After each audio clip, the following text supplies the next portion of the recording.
Lights, camera, and action.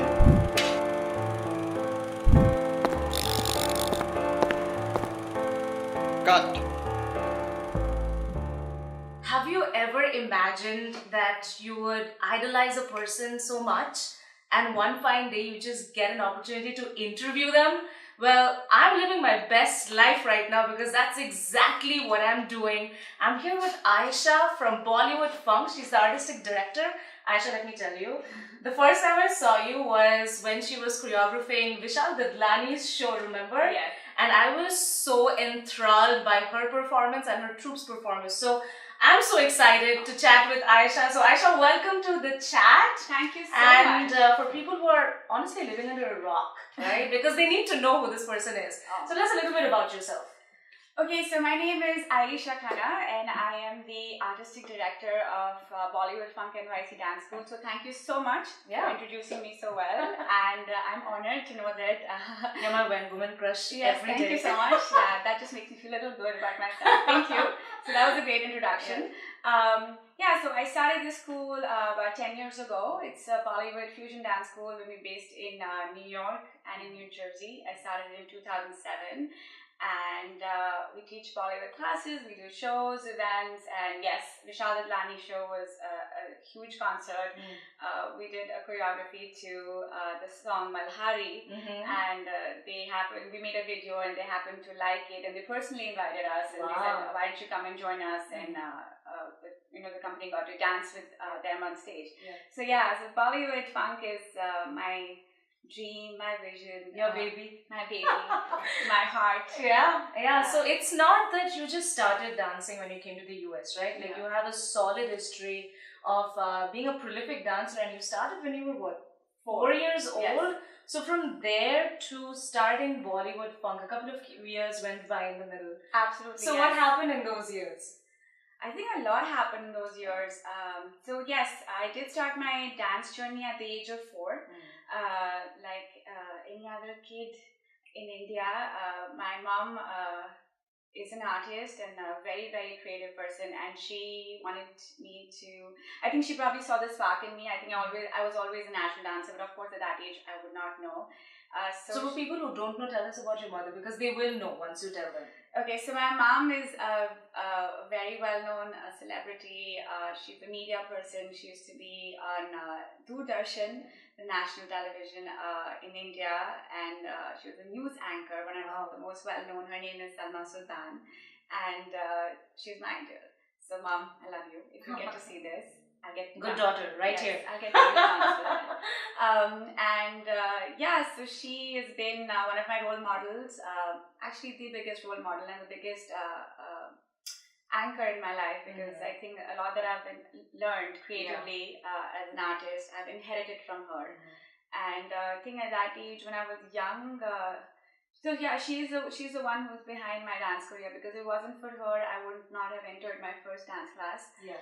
My first guru, Srimati Shobna Narayan, is still a very good friend of my mother's. But she is a Padam Shri, and she started teaching me classes when I was just 4. She ran a very small school back in India. Then, of course, now it's grown very big.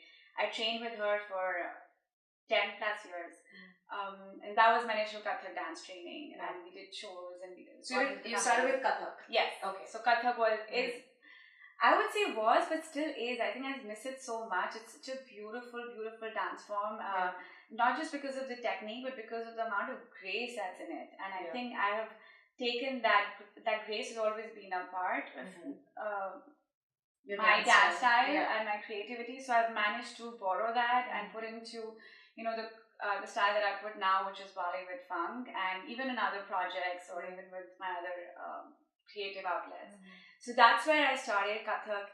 Then 7 years went by, and then we fast forward to 2005, and there was a very different defining moment where I had to choose between my professional life, which was going very well. It was at a high point. He had just done a movie.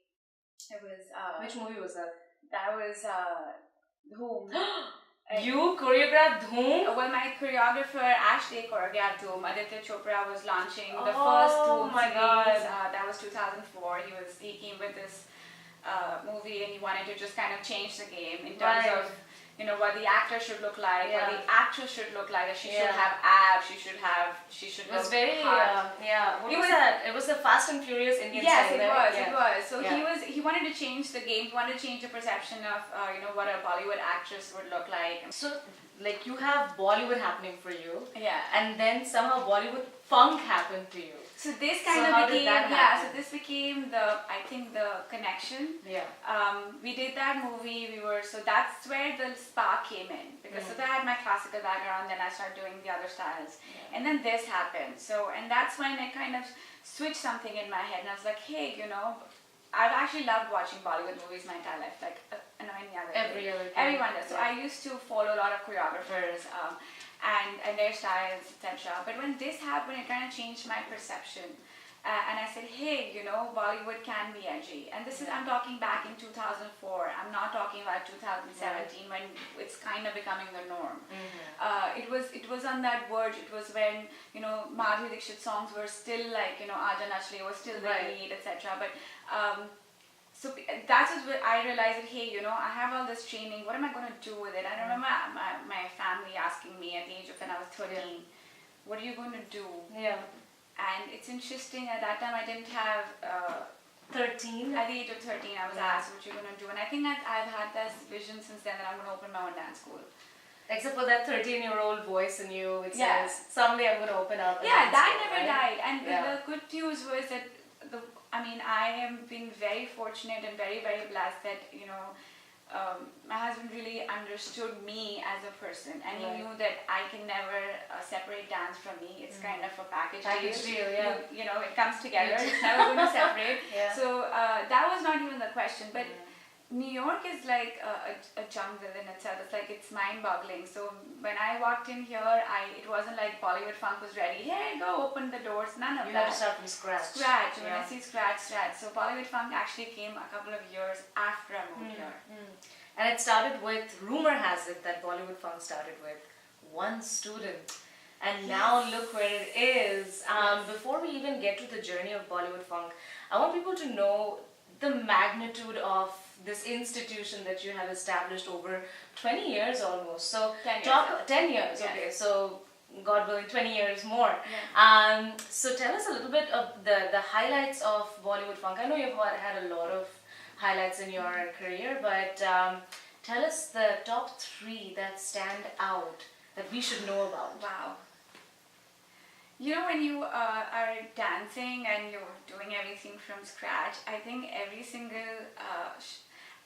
I learned something from my teachers that no show is small and no show is big, and that you have to do everything with a lot of respect, and it's very important that you are extremely proud of it before the public responds to it. Because we are so close to our work as artists. I've cried over it.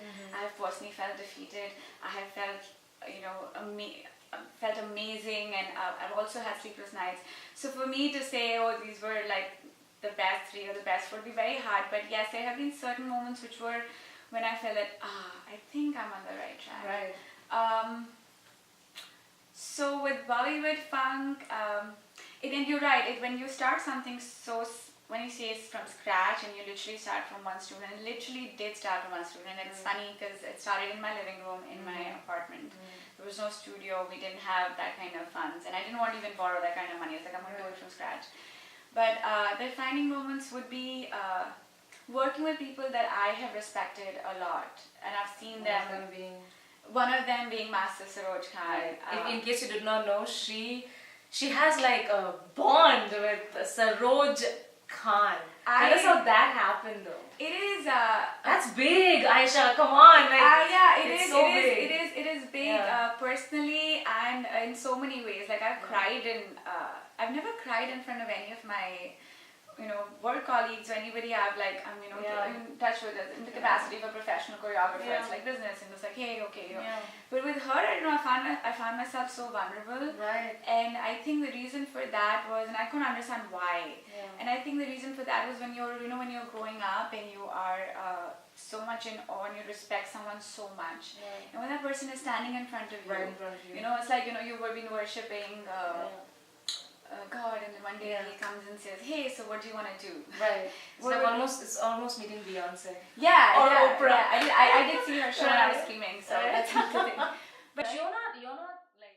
Thank you for watching the first part of the chat with Ayesha. And don't forget to watch the second part. Link is over here somewhere. And in the meantime, don't forget to like, comment, share and subscribe. Keep watching the chat.